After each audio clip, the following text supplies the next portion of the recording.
আমি কি কাজ করছি সব কিছু আপনাদের সাথে আজকে শেয়ার করব। অনেক আপুরা আছে ঘরের মধ্যে অলস সময় পার করে টিভি দেখে আড্ডা দেয় বা মোবাইলে স্ক্রল করে সময় পার করে দিই। এতে করে দেখা যায় আমাদের ভাগ্যর জুড়িতে দিন শেষে শূন্যই হয়ে রয়। আমরা যদি ঘরের কাজকর্ম সেরে নামাজ কালাম পড়ে সংসার সামলিয়ে ঘরে বসে কিছু একটা করতে পারি, তাহলে লাভটা কিন্তু আমাদেরই হচ্ছে। হ্যালো এভরিওয়ান, আসসালামু আলাইকুম। আশা করছি দেশের যে প্রান্ত থেকে এবং যে যেখান থেকে আমার ভিডিওটা দেখছেন সবাই খুব ভালো আছেন, সুস্থ আছেন। আলহামদুলিল্লাহ, আমিও আল্লাহর অশেষ রহমতে ভালো আছি।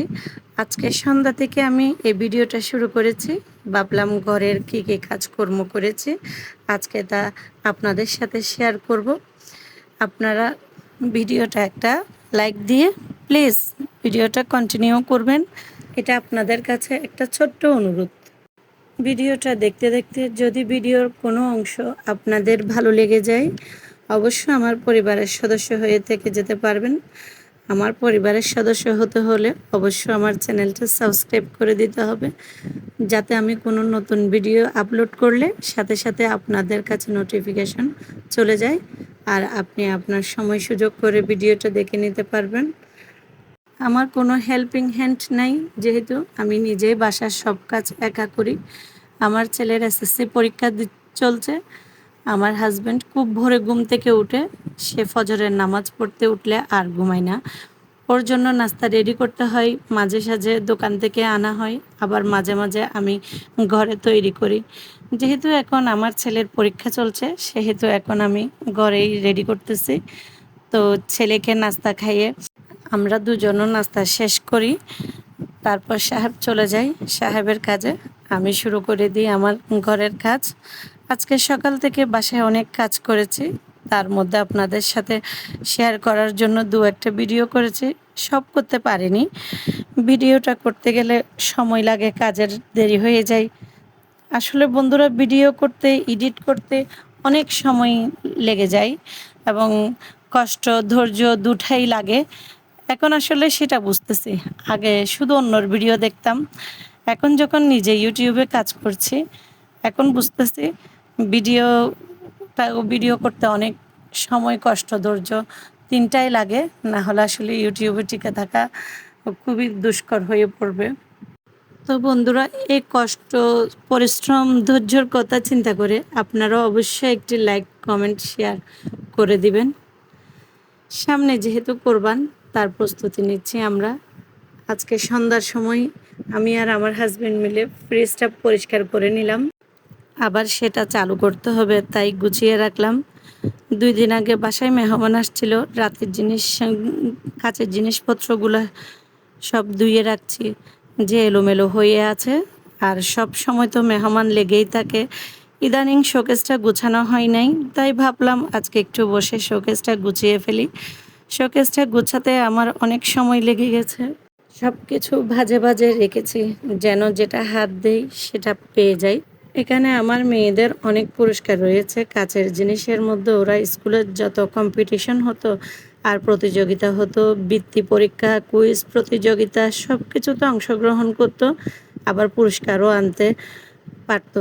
এখানে আমার মেয়েদের অনেক ক্রেস্ট পুরস্কার রয়েছে।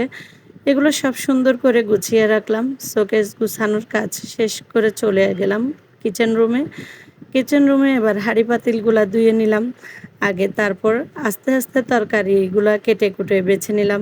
রান্না করতে তেমন সময় লাগে না, কিন্তু তরকারি পেস্ট কুটাকাটিগুলা করতে যতক্ষণ সময় লেগে যায়। কাটাকুটা শেষ করে রান্নার প্রিপারেশন নিলাম, তরকারিগুলা ধুয়ে নিলাম। এবার চুলায় কড়াই বসাই দিলাম। আজকে রান্না করব পটল আর বরবটি। বরবটির সাথে আমি একটু বাঁধাকপিও ছিল, ওইটাও মিশিয়ে দিয়েছি। সবগুলো মিশিয়েই একটা সবজির মতো করে রান্না করব। আস্তে আস্তে রান্না শুরু করে দিলাম। রান্না হচ্ছে, আর আমরা যারা ঘরে বসে আছি গৃহিণীরা, শুধু আমরা রান্নাবান্না কাজ করব বাসায় বসে। আমরা কিন্তু চাইলে যে কাজে দক্ষ, বাসায় বসে সে কাজটা করতে পারি। কেউ সেলাই কাজে দক্ষ, কেউ সুই সুতার কাজে দক্ষ, এবং অনেকে আমরা পড়ালেখা জানি, বাসায় বসে আছি। আমরা চাইলে ছোটোখাটো বাসার পাশে কোনো কিন্ডার গার্ডেনে জয়েন করতে পারি, টিচার হিসেবে বাসায় বসে টিউশনও করতে পারি।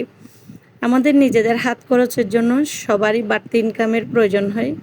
কিছু করতে পারলে আসলে দিন শেষে সেটা আমাদেরই উপকারে আসবে। আমরা মহিলারা স্বাবলম্বী হব। সব কিছু তো আসলে স্বামীর কাছে, বাবার কাছে, বড় ভাইয়ের কাছে চেয়ে নেওয়া যায় না। তাহলে নিজে যদি কিছু করতে পারি, নিজেরা ইনকাম করে সেটা নিজেরা প্রয়োজন মেটাতে পারবো। আবার দেখা যাবে কাউকে কোনো কিছু গিফট করতে পারলে নিজের কাছে অনেক খুশি মনে হয়। অনেক সময় নিজের মা বাবাকে কিছু গিফট করতে চাইলে সেটা স্বামীর কাছে বলে টাকা চেয়ে নিব, কেমন যেন একটা নিজের কাছে নিজেকে ছোট মনে হয়। আর যখন নিজের কাছে টাকা পয়সা থাকবে, নিজে ইচ্ছা মতো খরচ করতে পারবো, কোনো জবাবদিহিতা বা কৈফিয়ত কাউকে দিতে হয় না। সেজন্যই আসলে আমার মতে আমরা মহিলারা সবাই কিছু না কিছু ঘরে বসে করতে পারলে ভালো হয়। আপনারা তো এতক্ষণ দেখলেন আমার তরকারি রান্না করাটা। আমার তরকারির রান্নাটা কেমন হয়েছে, তরকারির রঙটা কেমন হয়েছে কমেন্ট করে অবশ্য জানাবেন। আমার কথায় যদি কোনো ভুল থাকে সেটাও আমাকে অবশ্যই ধরিয়ে দিবেন। বাসায় সব কাজ করে আসলে ভিডিও এডিট করা, ভয়েস দেওয়া অনেক কষ্টকর হয়ে যায়।